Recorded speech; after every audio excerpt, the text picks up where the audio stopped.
కట్టి చూడు పెళ్లి చేసి చూడు అని వెనకట అన్నారు. ఇప్పుడేమో లోన్లు తీసుకొని ఇల్లు కట్టచ్చు, కట్నం లేకుండా పెళ్లి చేసుకోవచ్చు. కానీ పిల్లగాళ్లకు మంచి చదువులు చదువుపియాలంటే సావు నరకం కనిపిస్తున్నది. అయ్యవలకు మంచి చదువులు చదువుపియాలని పెద్ద బల్లె చేర్పిస్తే ఆ ఫీజులు కట్టలేక అప్పుల పాలవుతున్నారు చాలా మంది. అయితే హైదరాబాద్ పట్టణంలో ఉన్న ప్రైవేటు బడులకు పెద్ద షాకే ఇచ్చింది డిఓ మేడం.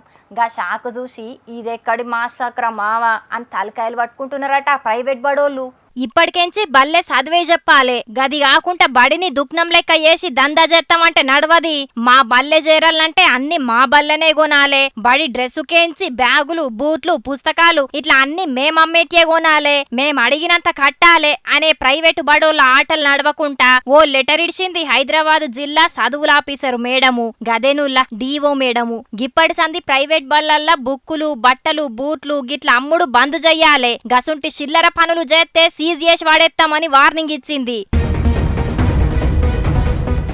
రాష్ట్రంలో ఉన్న చాలా ప్రైవేట్ బడులు ఫీజే కాకుండా చాలా రకాలుగా పైసలు గుంజుతున్నారు చాలా ప్రైవేట్ బడోళ్ళు. బడి డ్రెస్సు బయట కొంటే 1000 అవుతుంది, కానీ గట్ల బయట కొంటే నడవది, ఖచ్చితంగా మా తాన్నే కొనాలే అని అయ్యవలకెంచి 5000 రూపాయలు గుంజుతారు ప్రైవేట్ స్కూలోళ్ళు. ఇక బూట్లు బయట 500లకు దొరికితే బడోళ్ళు దగ్గర 2000కు అమ్ముకుంటారు. ఇక పుస్తకాల లెక్క అయితే అలాగుంటది, బయట 100కు అమ్మితే వీళ్ళు 500లకు అమ్ముతారు. గట్ల బయటున్న వాటికంటే ఎక్కువ రేటుకు అమ్మి పైసలు దండుకుంటున్నారు. రేట్ ఎక్కువ అవుతున్నది మేడం, మేం బయటనే కొనుక్కుంటాం అంటే ఒప్పుకోరు. మా బల్లె చదువుపియాలంటే అన్ని మా బడియే కావాలి అని బెదిరిస్తారు. ఇకేం చేసేది లేక పిల్లగాళ్ళ కోసం ప్రైవేట్ బడోళ్ళ అరాచకాలను భరించుకుంటున్నారు పిల్లగాళ్ళ అయ్యవ్వలు. మరిగిప్పుడు డిఓ మేడం ఇచ్చిన వార్నింగ్ తోటి మారి చదువు మీదనే ధ్యాస పెడతారో ప్రైవేట్ బడోళ్ళు, లేకపోతే మమ్ముల్ని ఎవలడిగేది అని గట్లనే దందా చేస్తారో గాని గీ రూలు కొన్నొద్దుల ముంగట పెడితే మంచిగుండు. ఇంకో 2 వారాల బడులు షాలైతాయి.